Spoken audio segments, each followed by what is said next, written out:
Well, good afternoon, Oak Hills family. I'm Sylvia Totsky. I'm a member of the Outreach and Caring team. And today I'm talking with Casey Skilperud, who is the media director for our partner, Lahash International. Now, you remember that for the last 5 years, we have done the Lahash Rice and Beans Project during the season of Lent. And this year, we're going to do it as well.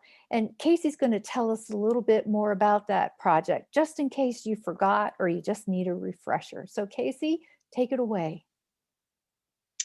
Thanks, Sylvia.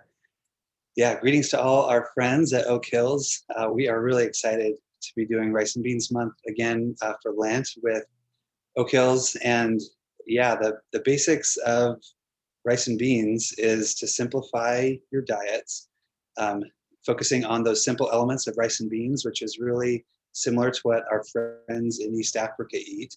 Lahash as a ministry is focused on kids in East Africa, kids that often struggle with a lot of health issues, and in particular with a lot of nutrition instability and often malnutrition. And so by eating simply, we can save some of our grocery money and then share that with Lahash so we can pass that on to those kids to boost their nutrition and help them have all the food and nutrition that they need to grow and thrive.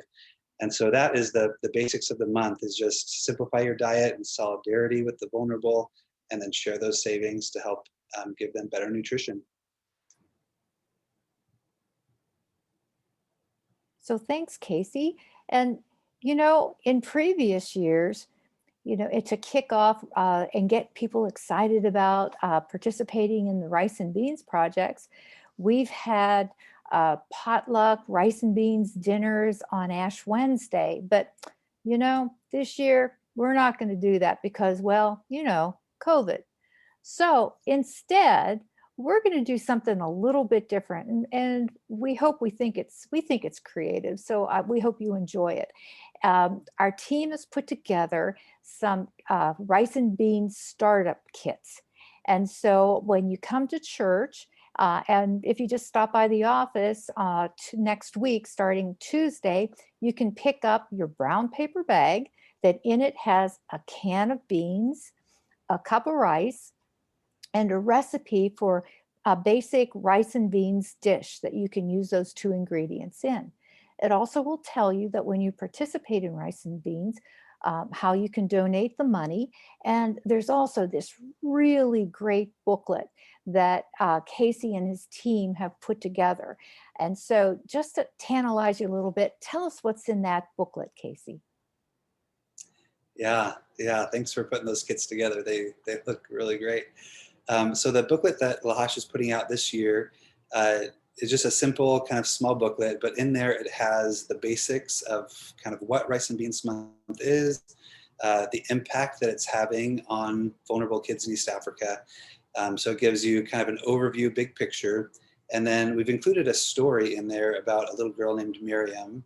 She's from Tanzania. I've had the privilege of going over and meeting with her a couple different times over the years, but she's benefited from Rice and Beans Month for a lot of years, and it has made an incredible difference in her health. And so we just share her story in there just as an encouragement to people about the impact that this is having on real kids across the world. And then it also has a devotional section. So part of Rice and Beans Month, the goal is not only to fill plates and bring better nutrition, but also to have a deeper experience with the Lenten season and really focus our hearts and our minds on what God has for us in this season. And so there's a big spiritual and devotional component to this experience as well. And so there's a kind of the starter of our new series for Lent is included in that booklet as well. So people can start to read through some of those scriptures and dive into the themes that we're looking at for this rice and beans. Well, thanks. I've read through the booklet and it's really amazing. And I think our people will be blessed as they read the stories and also do the devotionals. And then you can sign up in order to get more devotionals through the Eat Rice and Beans website. Um, so, Right. I've shared with you a creative idea, at least we think it's creative, on how to get people excited about rice and beans. What are some other creative ways that we can participate in rice and beans during this time of COVID? Yeah, yeah, I love the kits that you're putting together, and I was even thinking, people might want to, communicate with each other and say, hey, let's make that recipe in the kit on the same night and have our families eat it, on the same night, and uh, share that experience even from their homes with each other that way. But that's one of the big things that we've been thinking through this year is how can we connect with each other and participate together, even though we're keeping these days a lot of distance from each other as well.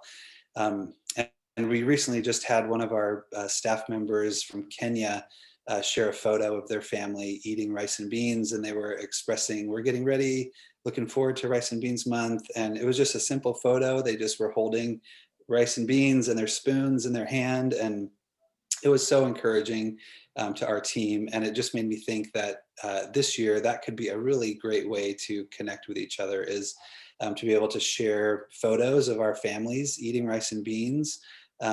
Share those with the church office. Maybe they can get into an email blast from the week.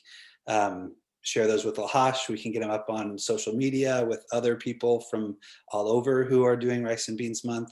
But just trying to build that sense of community, just in seeing each other in that way, I think will be really important this year.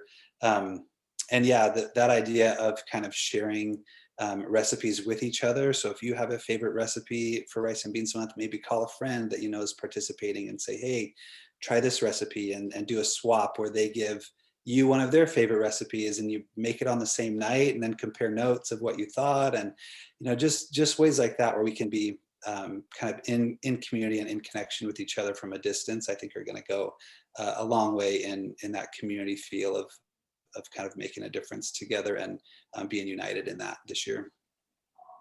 Well, those are some great ideas. So, look forward to seeing some new ways that we can share rice and beans with each others, with the Lahash community and the world. I mean, this is really good stuff. So, Casey, we look forward to partnering with Lahash again this year in this very special way that we can show God's love to people we haven't even met and show solidarity with them. And so, thanks for joining me today.